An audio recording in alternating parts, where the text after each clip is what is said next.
pass on to Anne Pettifor for the rebuttal, but just to say afterwards we'll be taking questions and comments from the audience, so yeah.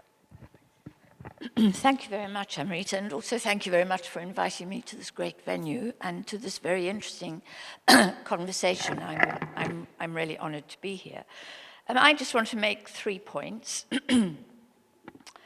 I want to say that I thought that Mark's presentation of capitalism was in a sense nostalgic. The kind of capitalism he talks about is something that actually, in my view, is almost extinct. That sounds extreme, but I'll explain myself in a minute. It's a kind of capitalism that depends on profits. And profits too, in my view, are a minority preoccupation in our world today. Today, capitalism today is mainly concerned with capital gains. And capital gains are very different from profits. Capital gains are the money that you make from money. Capital gains it's rent-seeking, basically. And most capitalists today, people like Peter Thiel, for example, would be appalled if he had to do the things that Mark's company friends do. That is to engage, on the one hand, with land, to grow wheat for hamburgers or cows for beef or whatever, where you have to engage with the land and with the climate and with the weather, and on the other hand, engagement with labor, which in itself presents challenges to the capitalist, as David has rightly said. Most of today's capitalists engage with neither of those and make money from money. And finance, I thought that as well as missing out on labor and labor's role within capitalism, as David rightly said, Mark left out an enormous part of capitalism, which is the finance sector, which now operates almost independently of these entrepreneurial institutions, small companies that are a minority preoccupation at the moment. So capital gains, making money from money, rent-seeking is actually the major preoccupation of capitalists today, and competition is also irrelevant to that. Again, as Peter Thiel has said, competition is yesterday's story. Google, there's only one search engine in the whole world, and it's the Google search engine, and it has this massive monopoly and makes billions of dollars out of it. And anyone who wants to mess around with land and labor to make a few profits in today's capitalism is viewed as faintly ridiculous. So, unless you've invented PayPal or Google or one of those very big global oligopolies, you really aren't considered part of today's capitalist elite. So this business of making profits, of hiring labor, of building an entrepreneurial, what's the name of the fellow that invented the vacuum cleaner man? Dyson. I mean, Dyson is such an old-fashioned, antiquated character. But what a wonderful man. He is innovative. He does worry about the finance sector. He'd like to make us new products which would be useful to us. But actually, he can't do that very effectively within today's capitalist system. The other thing that I wanted to say about Mark's contribution was that he made references to savings and to pools of savings. Now, that again is a very antiquated idea, because as you know, and as many of you know, savings are not needed for investment. And they haven't been needed for investment since 1694, when the banking system began to evolve in this country. And so what we have is a finance system which is able to create credit, and that has persuaded and captured governments and altered regulations and management of the financial system so that it can create vast amounts of credit ad infinitum, so that today global debt, which of course is the other side of credit, is 400% of global income. And this unrestrained creation of credit for the purpose of increasing rents and for obtaining even higher rents is something that is well beyond the everyday entrepreneur thinking up bright ideas and wanting to innovate.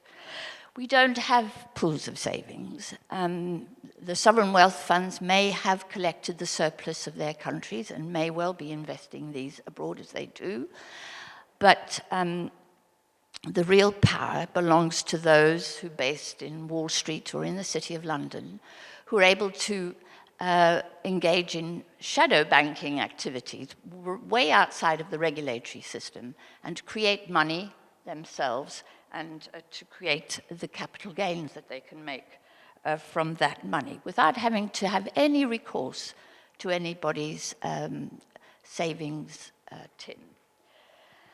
So that, I just want to say that, and that is what, in my view, utterly corrupts capitalism. I mean, I have lots of problems with capitalism. I absolutely agree with David about the conflict with labor and so on.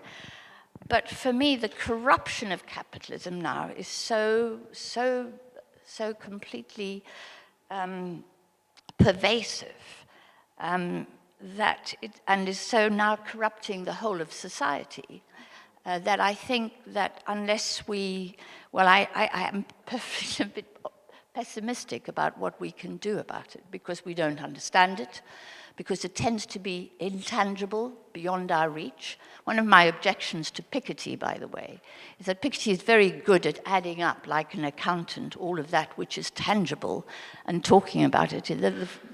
The French interpretation of the book Capital is about estates, is about that thing which you tangibly can get hold of and count as an asset or a liability, when actually the massive wealth and power that exists in today's world is totally intangible, is beyond sight. I was talking to Adam Curtis, who wants to make a film about money, about how hard it is to visualize what it is that's going on in this world today. And because of that, we don't really understand it, and we can't get a grip on it, and we can't grasp it. And our education system, and in particular our economics profession, has been set up and has been profoundly corrupted to prevent us actually from really understand it. If you look at most economic textbooks, as Steve Keen's and others has shown, there is no discussion of what credit is, of finance is. I mean, there's no discussion in most textbooks of deflation right now. Most textbooks are absolutely obsessed by inflation because it's something that creditors absolutely hate, but don't discuss deflation. And right now, the global economy faces a very, very dire threat of deflation. So we have a real problem with the corruption, in my view, of the economics profession, but of all aspects of society. I have to say, I have many issues with the church, and the church has been corrupted to an extent, but it is one of the few social institutions that hasn't been completely captured. The state has been captured. The political system is being captured. I mean, look at our parliament. It's been hollowed out. It's meaningless. Its members do nothing. They have nothing to do.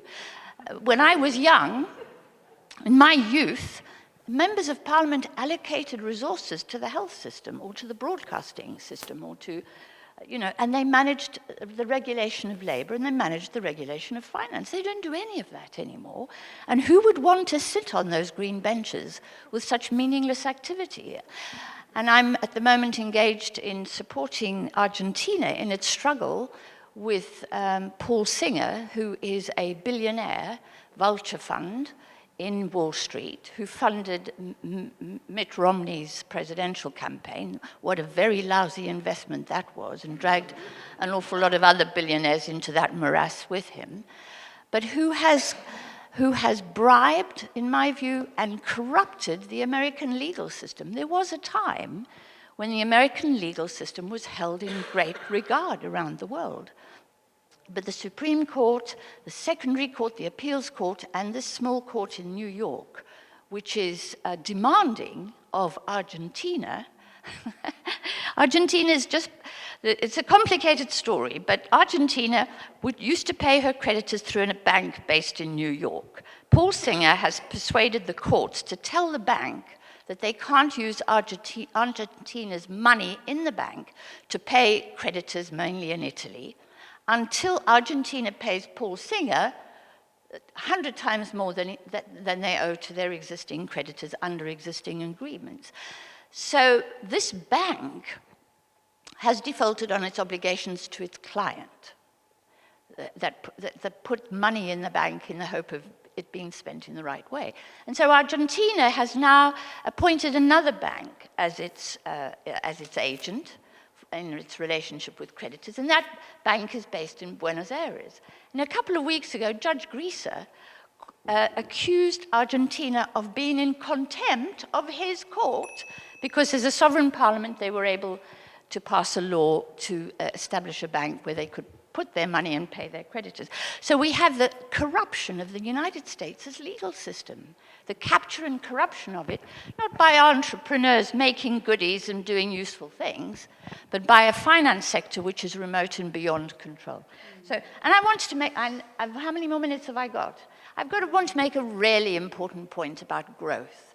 And I want my friends here, because I know you're all lefties, really, please never use the word growth. It's a word that was invented as recently as the 1960s, 1967, by a man called Samuel Britton and by the OECD. It wasn't in use before that. Before that, economists, and in particular Keynes, used to worry about, for example, the level of unemployment or the level of employment, the level of output, the level of income. If it was too low, you were supposed to act to increase it. If it was too high and it was inflationary, economists should act to decrease it. So what you cared about were levels. And at a time of full employment,